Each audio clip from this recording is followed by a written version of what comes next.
So firstly, a big thank you to Lucy from our staff, on the event staff. Lucy's done a great job at organizing things. I'm not going to take up much time, but just to say, reach out to Lucy and anybody of the One Club staff. We'd love to get to know you more monthly. And now over to Ali. Thank you. Hi, thanks, Kevin. Thanks, everybody, for coming tonight. Thanks, One Show, for hosting. You guys are amazing. Thank you, our speakers. They will introduce themselves in a minute. I was just going to start by saying what's going to happen tonight. First of all, we're going to just show you a little bit for context, like a really quick kind of 5-minute keynote where we're going to introduce, what the idea of what is the new leadership styles for the people that that want to know more about it. And then we're going to go into a panel discussion. And we wanted to keep the panel actually quite short because we want to interact with you guys and get you guys involved and get you to ask questions because this is about you guys. So yeah, please feel free to kind of raise your hand and ask questions as we go along, or even when we start the discussion. So I'm gonna start just by kind of just talking about the kind of what new leadership style is, or leadership styles, some people say. And I'm going through this really quickly. So if you guys can you guys see? You guys can see. Can you see these words? What would you say is the most important thing for a leader in here? Any guesses? Yeah, confidence comes across quite a bit. Everybody mentions that. However, this is on the column of one of the leadership styles, and the column on the left here. Whereas the things on the column on the right, it says to be the traits of the new leader. Things like vulnerability, which is actually the contrary, in a way, to like confidence. Like there are some traits to that. So that's kind of one of the things that a lot of kind of people, I know it's like going to say sounds hippie, but a lot of like Fast Company, Forbes, Inc. have been, and there's a lot of literature around that, kind of talking about these traits, illustrating these traits, saying this is what, some of the qualities that the leaders of the future have. Simon's next. He's one of your favorites, so I think you're going to talk about that a little bit. But there are books on the subject as well. So everybody kind of remember the columns, and it's not that one is right and the other one is wrong. It's just like there should be space in the world for both of these to exist. So some people are going to be more on the left column, just go back here, and some people are going to be more on the right column. And the right column is like some traits of the new leadership style. Now, to complicate things, I say complicate, but this is one of the things that we're going to debate. To complicate things, some people say that the traits on the left are masculine traits, and the traits on the right are feminine traits. However, I personally would like to take the feminine and masculine out of the equation and just call them anything, like trait A and B, 1, 2, whatever. However, there's going to be discussion tonight whether these things, because personally I don't think they are gender-based. Men can have qualities that are on the right column, and women can have qualities that are on the left column. However, one of the things that we intend to debate tonight is whether men and women lead differently, and what does that mean to us, or whether these traits are, should be mixed, or they're the same for everybody, or just linked to their personality, whether they are men or women. So, yes? Okay, all right, good. So, things collected from all this literature that is out there that says nothing screams leadership more than, the first one is actually owning up to mistakes. Saying, actually, we had an event called Top Guns, and one of the kind of CEO of a company said, I actually, even if the mistake wasn't mine, I say it was my fault and I'm going to fix it, and this is how. And she mentioned that gave her a lot of clout with a bunch of people. So. And employees. So this is an interesting one. And funnily enough, I don't know if you ever saw the best resignation letter ever was from the CEO of Groupon. Have you guys ever heard from that? He was just saying all the things that he was really bad at as a CEO, and I thought that was really refreshing. The second thing was like listening. The ability of listening is like one of the traits of the new leaders. Like instead of just talking, listen. I have a very interesting client CMO that is amazing at that.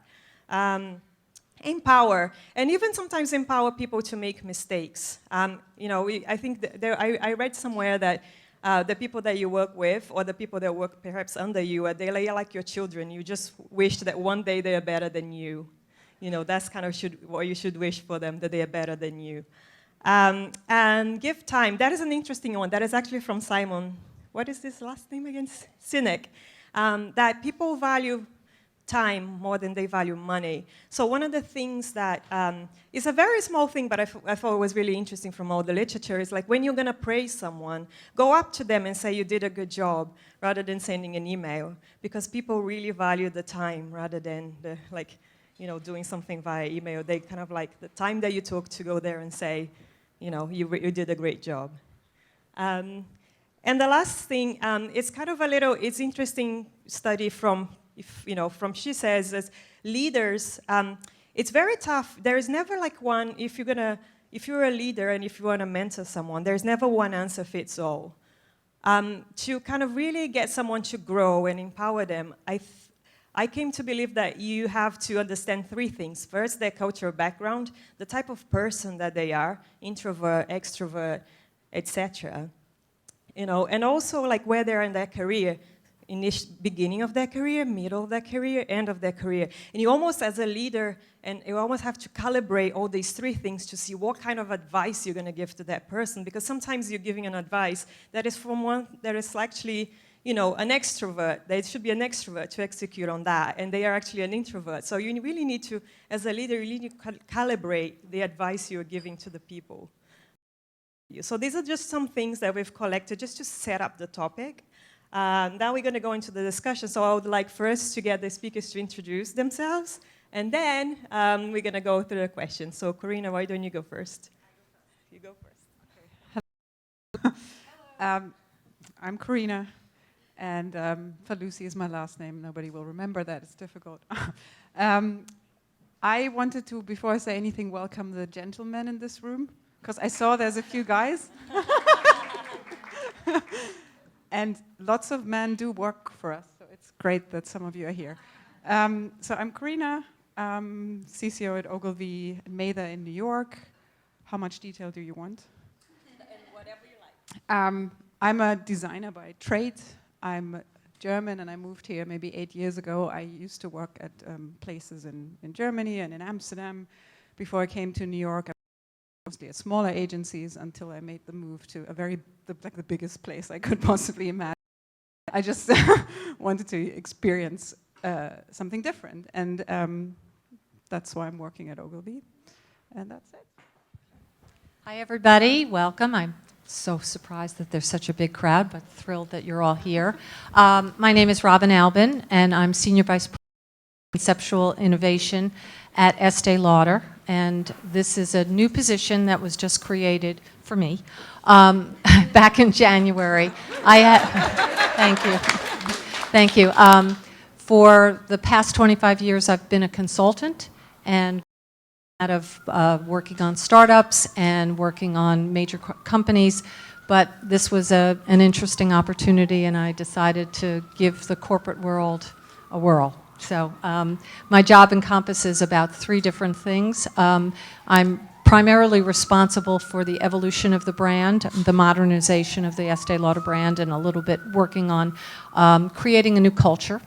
The second aspect of my position, I think a lot of companies in general, everybody since the recession has been very heads down and very focused on their day-to-day responsibilities. And so one of the things that I do is look at different industries to see what we can learn from the experiences that they're going through that parallel or are very different, but what can I bring back to the company that they're not seeing that I might uncover. So that's another aspect of my job. And then the third aspect is I sort of thread the needle. I work cross-function. So I'm neither creative, although I started my career as a writer and then creative director in agencies, but I'm neither creative or marketing, and I sort of wander. And no one likes when I say that, but that's kind of what I do, is I wander around and sort of interfere in everybody's business. Hi, everybody. I'm Debbie Millman. I do a number of different things. I'm president and CMO of Sterling Brands, which is a branding consultancy here in New York. I am also the founder and chair of the Masters in Branding program at the School of Visual Arts, and the creative director of Print Magazine. Hi, everyone. I'm Sue Mathews. I'm a senior partner and one of the creative directors at Lippincot, a branding firm that's been around since 1945. I've been there for a little over 10 years. Prior to that, I was at Pentagram, New York for about 10 years. I studied at FIT, graphic design and advertising. I'm also the proud mother of a 2-year-old who I had at the age of 41, so that was a challenging and exciting new experience for me. And when I'm not doing my day job, I am the president of the AIGA and also leading a women's leadership initiative there. So really excited to be here with this discussion today. I will get this mic, and if you guys could kind of share that one. Is it working? Great. Logistics aside. So we've seen, like, what are the traits of the new leader, some of the things that, what new leadership means. So I just wanted to kind of start with Debbie, actually, if you could kind of, or any guy, if you guys want to jump in that. What is a good leader, and what's leadership mean to you? Well, I'd actually like to go back to one of the slides in relation to leadership, because you asked what people thought one of the most important traits was. And I think a lot of people said confidence. And I think that that isn't true, but in a really profound way. I think that if you deconstruct confidence, what does it take to be confident? Confident is doing something you really want to do well, doing it successfully, repetitively. You do it enough times. Is this mic sounding kind of weird and funky to you guys, or is it just my head? It's a little tinny, right? It doesn't sound like my Design Matters voice at all. In any case, back to confidence. So you do something enough times, you do it well, and then you begin to have a certain expectation that you'll be able to continue to do it at that level or better time and time again. I don't think people need confidence to do anything. And I think that we use confidence as almost a barrier to trying. I think what people need is courage. If you want to do something, you can't wait for confidence to show up. It's likely not going to show up until you do it a couple of times fairly successfully. So you know to expect that it'll happen again. Courage is what you need. You need to have the ability to take that first leap of faith and know that no matter what, you're in it. So in many ways, I think that's leadership too. I think people think that there's sort of a way to do leadership right. And I don't think that's true either. I think that leadership in many ways is doing the right thing, is knowing that you have to do something because it's the best thing to do, whether it's hard, whether it scares you, whether it might not be personally beneficial, but it benefits a lot of other people. So it's making tough, good decisions for the people that you serve. I'd like to add one other thing, phrase that's not a word that's not up there, and that's trust. I think that that's a critical factor. When I first joined Estée Lauder, one of the first things I did was go around and spend one-on-one time with everyone, whether they were an admin or an SVP, just to be sure that they understood that I wasn't coming in to dethrone them, to do anything to them that was detracting from their position, that I was here as a support and that I was here to be helpful. And I think gaining trust really goes a long, long way. And I think once a leader creates that sense of trust, it gives people the courage to try things. They're not afraid to take risks because they know that their boss or whoever they're working with has their back, that they're not there to trip them down the stairs. And I think that it just creates a community feel they let down their guard, and that those are the kind of atmospheres that create a sense where you can feel courageous, because I agree with you, courage is really critical. That's great. I wanted to ask Sue and Corinna, because you hire, people and you also hire leaders for your companies. What do you look for? What kind of leadership traits do you look for at someone when you're looking to hire? I think I would also add that there's tons of more of them. I look for, I start further along. What I realized, what happens is when I hire people, that it's very easy to hire people that are like you, which is a mistake, I feel. So what I look for people that I hire is that I find people that are different from me. So I try to find people that have traits that I don't have, that I still think are leadership traits, but maybe that are the ones that I'm not having, so I can have a balanced, and I'm challenging myself that way, to have people that maybe have traits that I'm not comfortable with. So, but I think whatever the personality and whatever that leader is, the main things, and you mentioned a few of them, is I think people skills, is listening, is trust. I think one other thing I really think is important is candor and clarity, because that's one thing that I'm struggling with a lot, is too much information, no clarity, and people that can get that. And the thing to me is the people that are passionate, because you need to bring people with you. You're not a manager, you're leading, so you have to bring people with you on what you believe is a vision or something like that. So I think that's what I'm looking for. But the challenge is to find people that are not like you. That's great. How about you, Sue? I work for what some might say is very corporate environment. So when I'm looking for people, I tend to look for people who have what people will refer to as an entrepreneurial spirit. People, even though we're not entrepreneurs where we work, I love people that have that sort of spirit. And that spirit meaning that they're imaginative and flexible and courageous, all the things that people were talking about. The other thing that I think is really important is for a good leader is being open and transparent. So many times I feel like I see leaders who, they're not open and they're not transparent, they're not truthful about things, and you see people running around trying to always second guess, what do they want, what should I do? But they're like just too afraid to actually go and talk to their boss and ask them.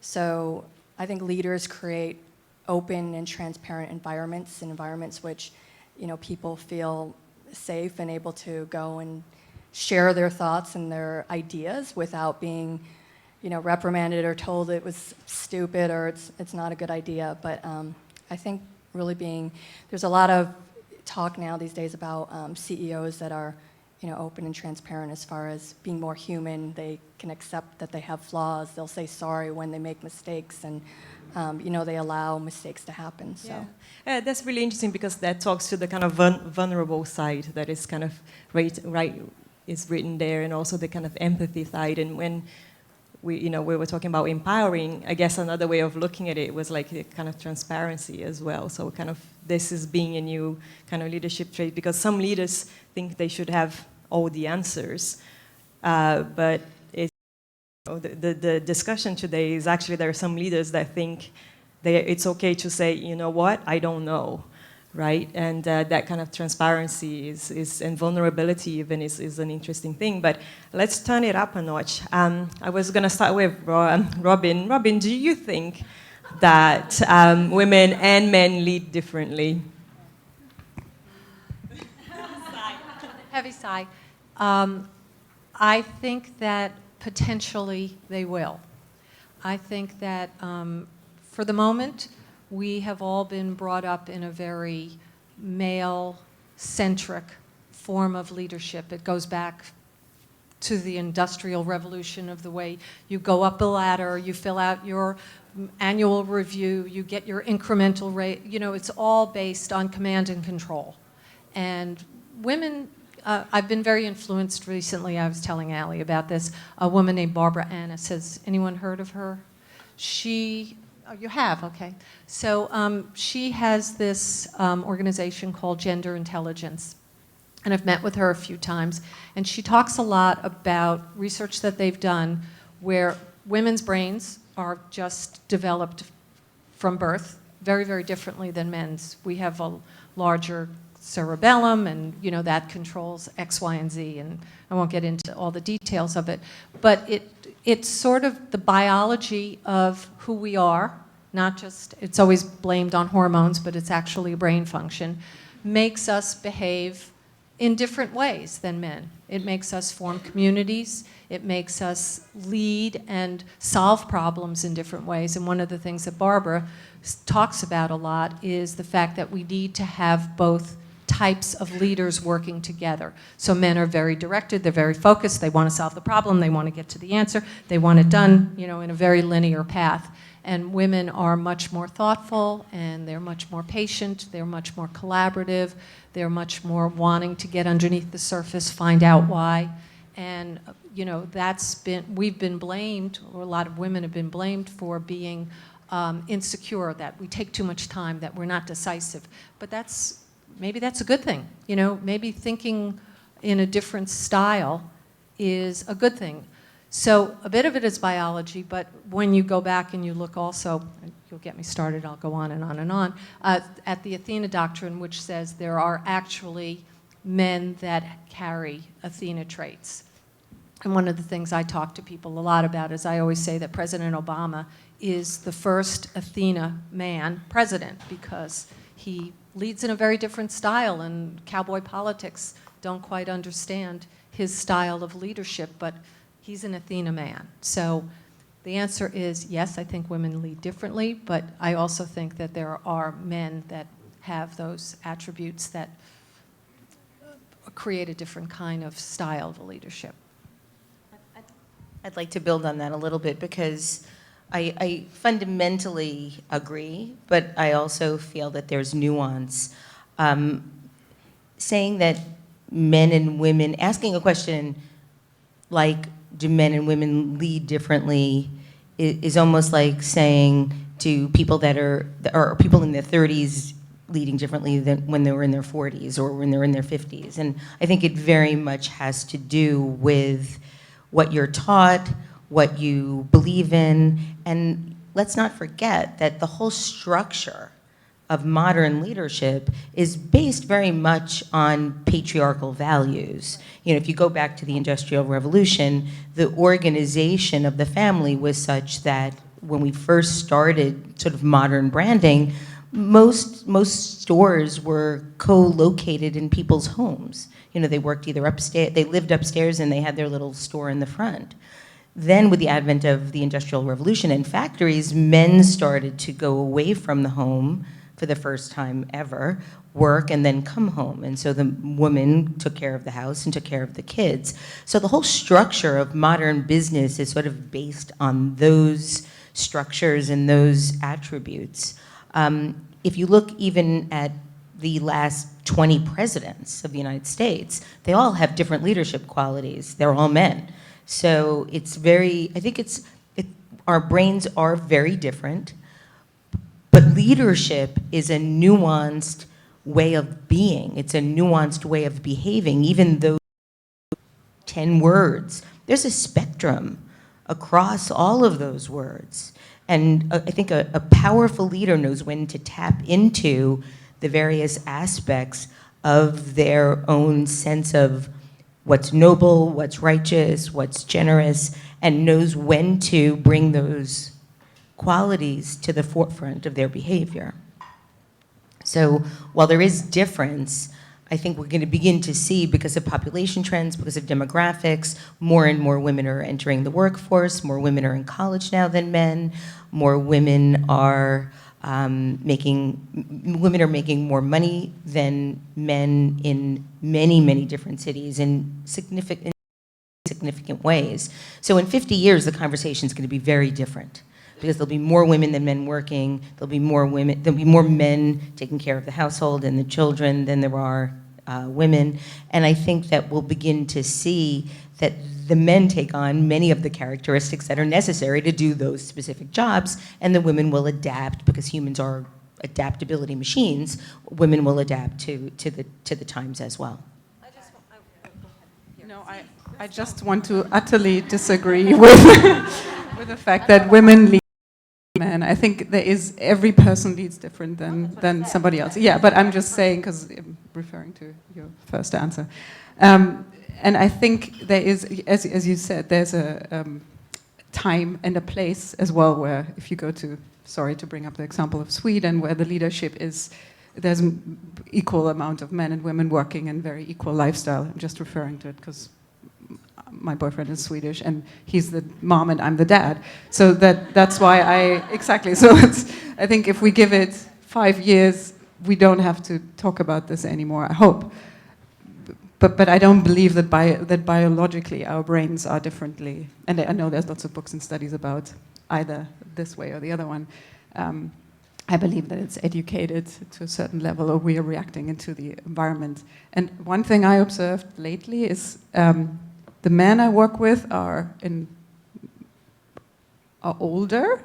The women I work with are on my client side, and they're younger, and they have a very, how you would describe it here, like a very male style of leading, which to me, I can't even say that there's a difference. Well, I think we associate leadership, there are male attributes of leadership because that's the way we've been socialized. Right. They're just aspects of leadership that we've seen behaved with men.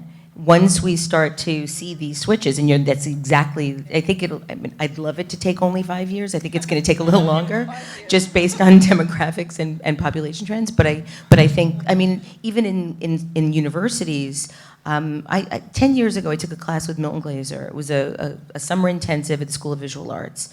There were 30 people in the class. 27 were women, 3 were men. He looked at the class and he said, I've been doing this for 50 years. 50 years ago, there were 27 men and 3 women. That's significant. And I think that that's the kind of population differences we're looking at across the board. Well, one of the other things that I wanted to mention is I think that there has also been a cultural shift in what we value and what we consider success. And I think people are looking for much more meaningful work, environments where they feel like they're contributing, where they feel like their opinions are valued, where they feel like they go home at the end of the day and they say, I look in the mirror, I feel good about what I did today. And I think that that also has influenced the style of leadership. And going back to what I said initially about trust, there's so much distrust for corporations and governments, and I think that that's caused people to have a different value system. And so with a different value system comes a different leadership style. So that's why I said, starting out, that I think it's a little complicated, and I agree with you, very nuanced, that there are biological differences that shape us, but I think there are societal influences that also condition us and create behaviors and changes in behaviors that I think are going on right now. I think what's also interesting, especially for this group of people in this room, is we recently did a study at my office, and my office is composed of half of us are designers and creative people, and the other half are have business backgrounds and are strategy folks. And so we took one of those color tests of different leadership styles, and the majority of the designers came back all in the green color. So not men and women. So it wasn't about men or women, it was about kind of what we do and the creative aspect of it.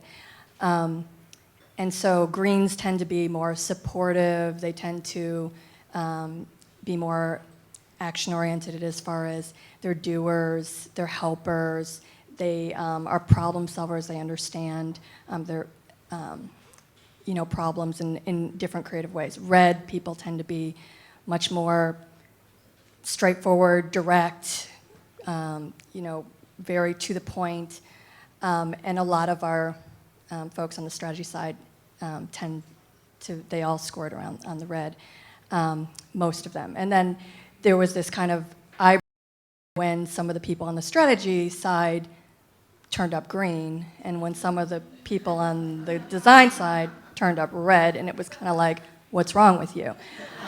And I actually scored equally on both red and green, and the woman who was conducting the test was like, I need to get back to you. I'm not sure what that means. But I said to her, I said, I know exactly what that means. I said, because I'm the type of leader that if I'm in a room with a bunch of people who are reds, who I know have to be the leaders and have to be the ones that are directing, I will automatically turn to a green leader, because I know what is needed in the room is someone who is more supportive, someone who's going to help get stuff done and not just be barking orders.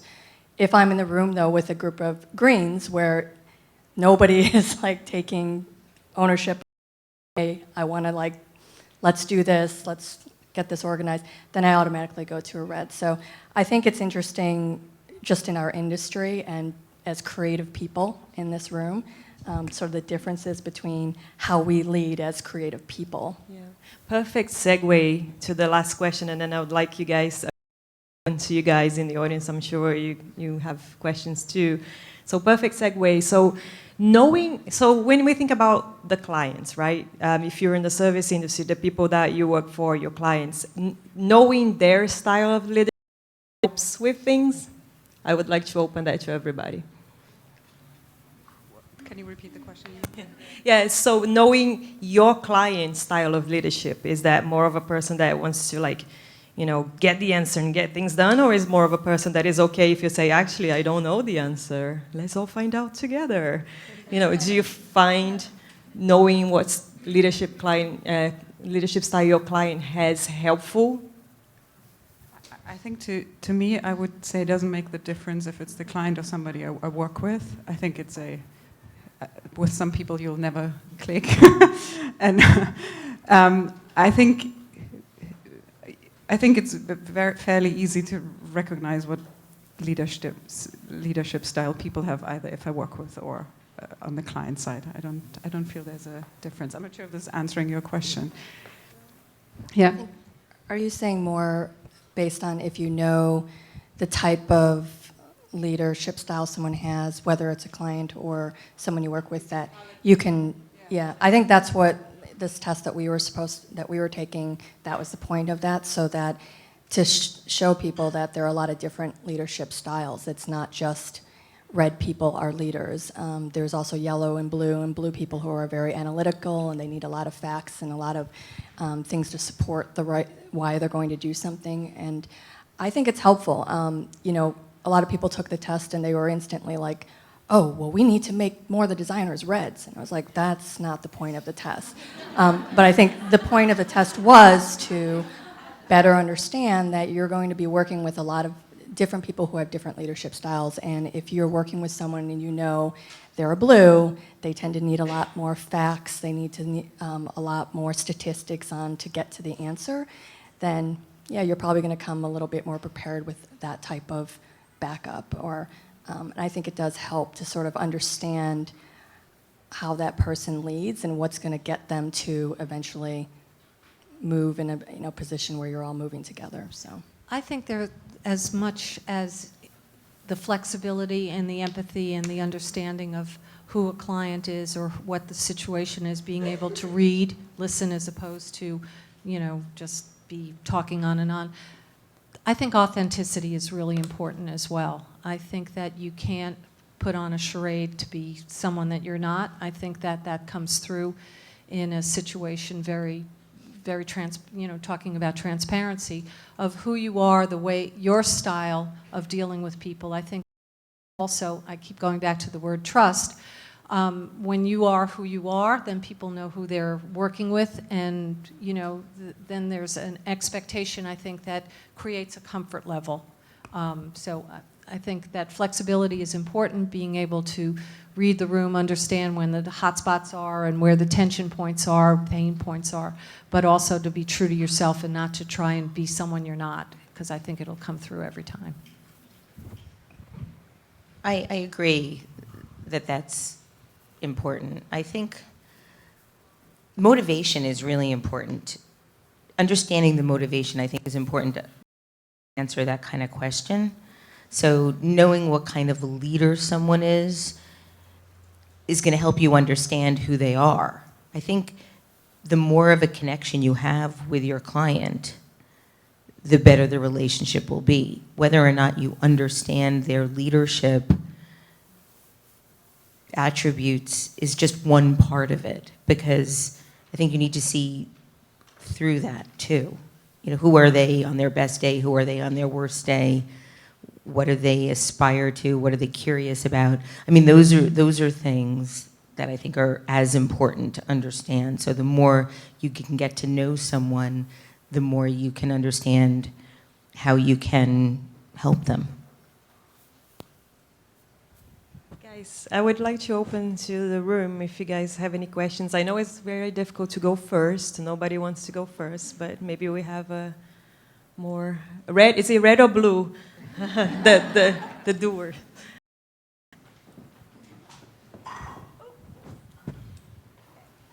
Well, just want to say thank you. It's been a very interesting discussion first.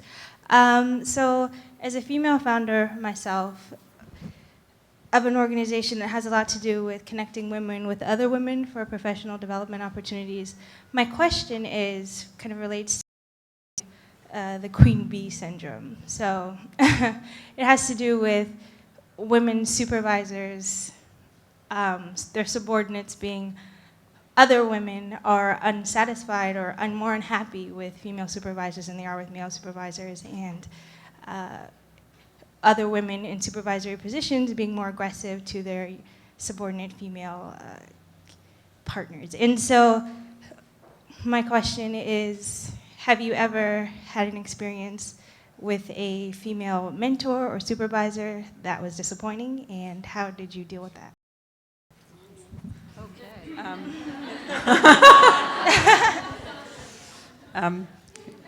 There was very few experiences, actually. I have worked, but the one specific example that made me think of, I worked at an agency.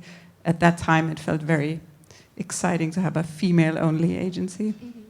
And the leader, or the person who founded, the woman who founded this company, was a terrible leader. And I think that's really what the problem was. It's not the idea was a great idea. The agency was called Maria or something like that. And she ended up with only men because she couldn't tolerate other women. And the place doesn't exist anymore. But I think to me, it's less queen bee. It's just, I hope I'm not insulting somebody now.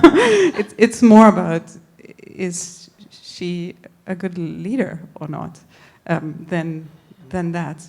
I never experienced, besides that, I experienced it, women supporting women a lot, actually. I've been supported by women my whole life. I have the job I have right now because of a woman. It's not my boss who promoted me. So, he thinks he did, but he didn't. No, it's, yeah. There's a question over there. Hi, I'm Allison. I just had a question.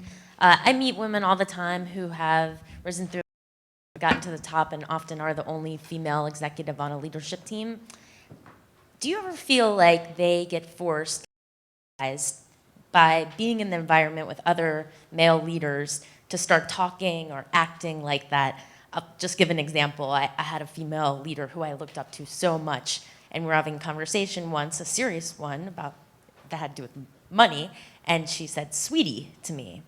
And I immediately got upset as a feminist because I said, well, is this what she's learning over here to survive? So have you guys felt the pressure to lead like a man, or however we're having this conversation right now that's interesting? Have you guys run into situations like that? And, when do you think it's going to change? How could you help? That kind of thing. I think that there are many situations where women feel that in order to succeed, they have to, I mean, again, this is a little of what Barbara Annis is talking about, that over the past generations, that women have had to behave like men in order to succeed. And what she's suggesting, and what I find interesting, is that women can be authentic to who they are and succeed, participating on their own terms. But I think that, you know, over the past generations, that's kind of the way we were brought up in the business, is to be more like a man and behave more like a man. I think it would be great for it to change.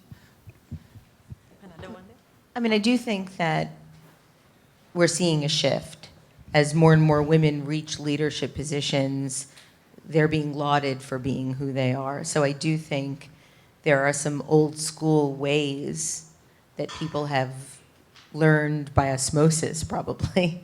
But then I also think that there's a new generation of women that are changing things so quickly that if somebody's calling you sweetie, it's probably because if it's a woman, it's a difference if it's a man. But if it's a woman, you're right. You're absolutely right. You're absolutely right. I would give the woman the benefit of the doubt, though. That's just me, and I would say maybe it was just a term of endearment, but it could be seen as very disrespectful. Oh, okay. Hi, my name is Melissa Ng. I have the pleasure of working with this beautiful, smart, intelligent Corinna at Ogilvy. So my day job is organizational change, but my true passion is being a co-leader for the Women's Leadership Professional Network at Ogilvy. And something that I battle with and I'm challenged with on a day-to-day basis is, you know, you have your type A, B, but is there a type C? Do you have to turn on and off between these two different leadership styles based on the nature, based on your environment? You know, for instance, if you know, you're noticing patterns of people being promoted, exhibit type A characteristics. You know, do you tell the other women that you're mentoring to go in and out based on your environment, or to be truly your authentic self if you're a type B?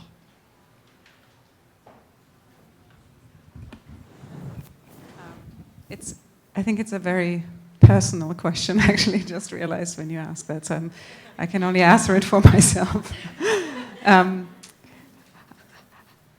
I think I don't get along with type A. And part of being, and I'm working on my leadership skills, part of being a good leader is being flexible. So there will be a way, or I will have to find a way to do that. But I don't think it's that easy. And I think there will always be, because you have A, B, C, D, whatever, till the end. I know very few type A and type or clear described people, but I think there is a part of leadership that is being flexible and trying to collaborate with people, you know, are not your type. Yeah.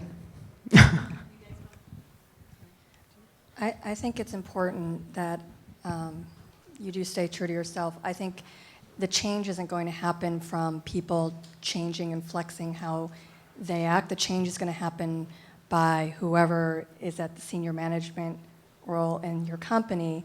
They have to believe and understand that the characteristics and traits of leaders aren't in this box or that box. Because if you don't, then if you have review processes and things like that, you're going to be check based on what this idea. So I think it's important it has to change at the top. It can't change, people can't, you'll just exhaust yourself.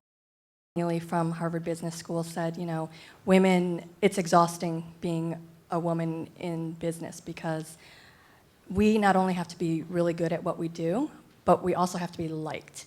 And I think, and that's just exhausting. So women go around being good at what they do and working really hard, but they also have to be liked. So, you know, there was this research done where there was a resume put out by, just the name was changed. same exact resume, but they changed it for a man and a woman's name. People came back and they said, oh, I think they both seem competent, they both seem like qualified, but on the woman's resume, a lot of people thought, but I don't really like her. She doesn't seem likable. She seems kind of bitchy and kind of bossy and kind of like overconfident. The guy was all about like, he seems great, confidence, like someone I could see myself being when I was that age, you know, so it's exhausting being a woman when you have to constantly not only be just being good at what you do, but also worrying about whether everybody likes you and if you're being nice enough or if you're being supportive enough, or if you're wearing the right clothes, or if you're, you know, wear heels, be feminine, don't wear heels, it's too feminine, like all of that, like exhausting.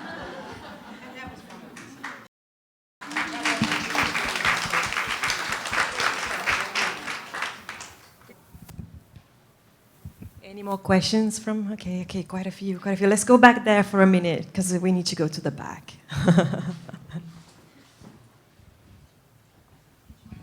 Hi. I had a question about, I don't think anyone mentioned the word emotion yet, but we're talking about styles, female styles. I've worked with men who were emotional, but it didn't stick to them in the same way as it does for women. So I'm wondering if there's any place that emotion has actually helped you as a leader. It's funny you mentioned that, because I was thinking that the one thing that we haven't talked about is inspiration. And I think great leaders are inspiring, and that is a part of emotion. And there's a lot of work going on right now. A guy named Mark Crowley he's written a number of books. He wrote a book called Leading from the Heart, and he writes for Fast Company a lot. And he believes very, very strongly that when you have that sense of empathy, likability, and niceness, that is very inspiring to people. That creates an atmosphere where people want to work for you. You know, you can't force someone, you can't be a leader. Simon Sinek says this all the time, that you can't make someone follow you. But if you inspire them, they want to follow you.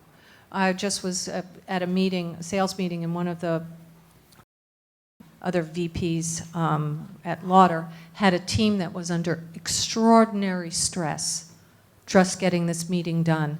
And she is such a fabulous, fabulous leader that this entire team was walking around, sweating bullets, smiling. They were so happy to do it for her because she's a great leader. And she cares about them, she's got their back, she takes good care of them, she inspires them, she supports them. That's all emotion. That's all, you know, so you want to work for people like that, and you want to make them look good because they make you look good. Right. Yeah, well, why don't we do two more, and then you get one, and yeah, and then you get one. Okay, cool. Hey, so this is actually less a question and more of sharing an anecdote. So thank you guys, by the way, you've all been so wonderful tonight. My favorite things is the New York Times, The Corner Office on Sunday mornings. And one of the ones that has stood out to me is Nancy Dubuque from A&E. She's the CEO of A&E. And she shared her hiring practice and her hiring. And one of the things that she was asked what she looks for. And she says, her response was, I look for thinkers, feelers, and doers. And she breaks down why and how that makes the perfect storm for a creative team. And what I liked about that response, and I've heard it at what I've distilled tonight from some of the thoughts that you've all shared, is this sense of intuition. And what she's talking about is her intuition is kicking in about what a team needs. And I think that also ties to the comment about emotion. These are intangibles. They're not red qualities.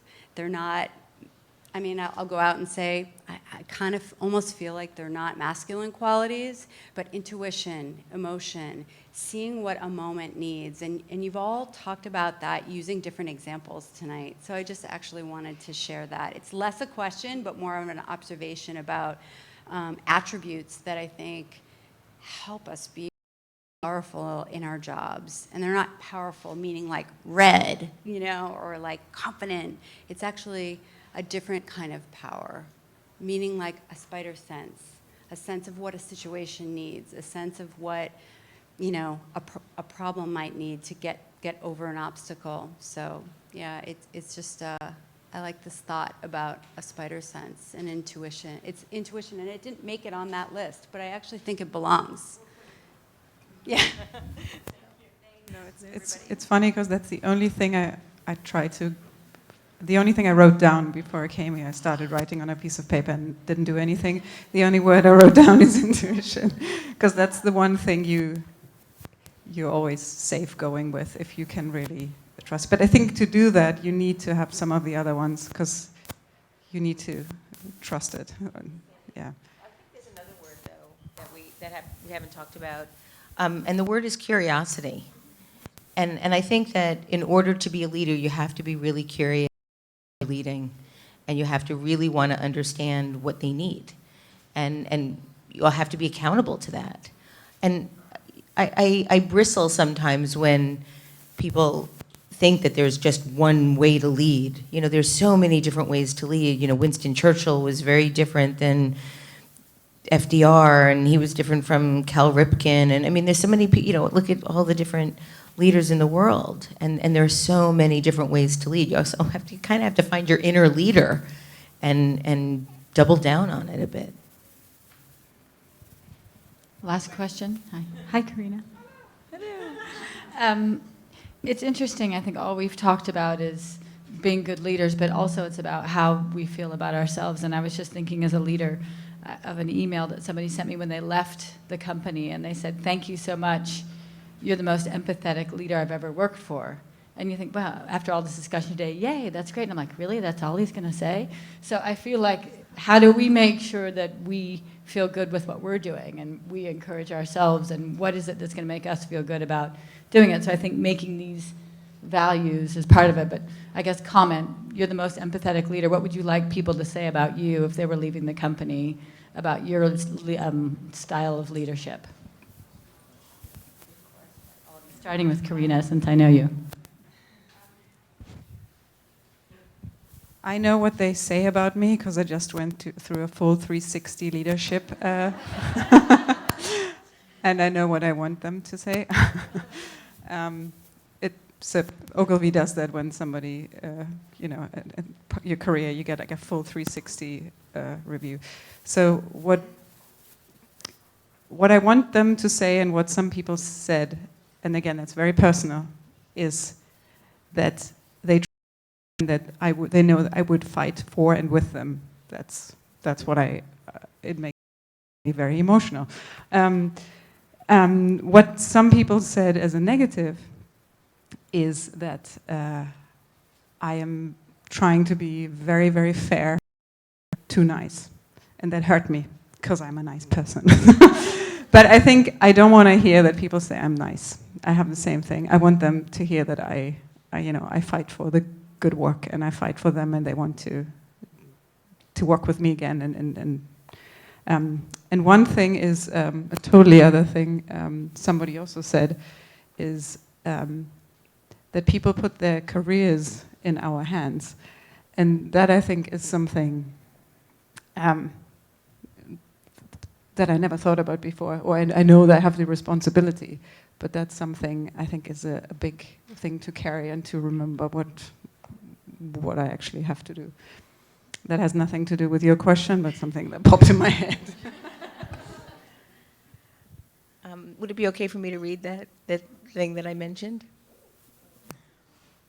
Because I think this is what I would want somebody to say about me. And so several years ago, I did some executive education, and one of the faculty read the best definition of leadership that I have ever heard. And it's a paragraph. So I asked for permission if I could read it, because it really has not only stayed with me, but I share this with all of my students and just about anybody that is interested in leadership. They end up hearing this from me. And it's written by David Foster Wallace, and it's from his book, Consider the Lobster. and he was writing an article for Rolling Stone in 2000. He was following John McCain on the presidential campaign tour, and he was tasked to write about what young voters were interested in, their leaders. And this is what he wrote. This is just a paragraph from a much bigger article.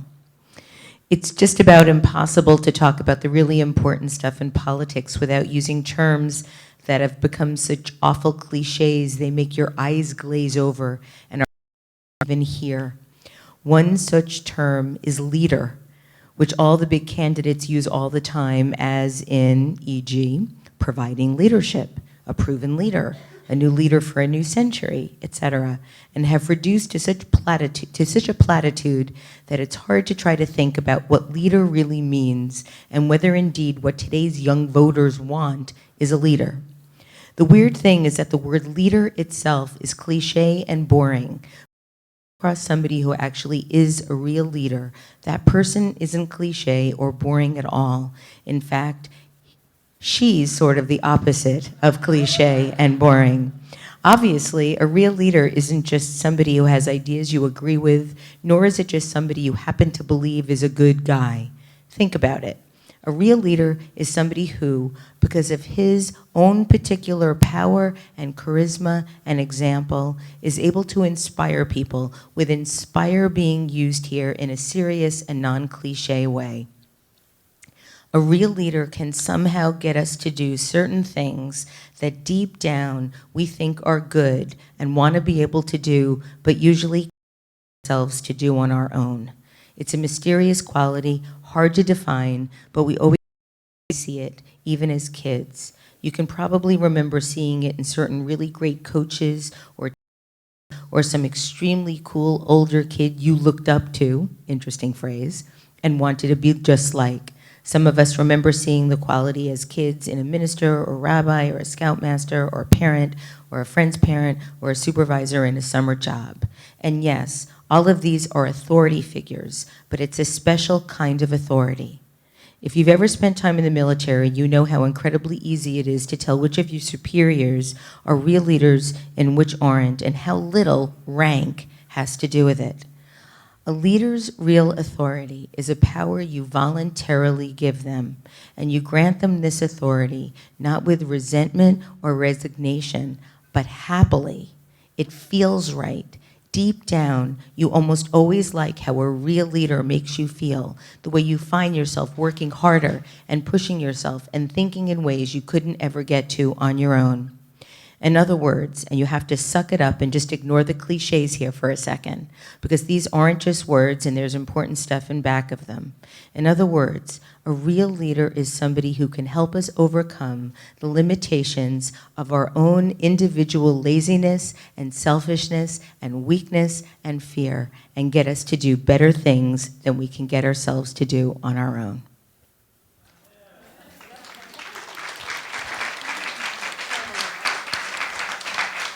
David Foster Wallace. So on that note, I don't think we can top that. We can, we would like to thank everybody again for coming. Let's just still if we can, right? Yeah, half an hour, Lucy said.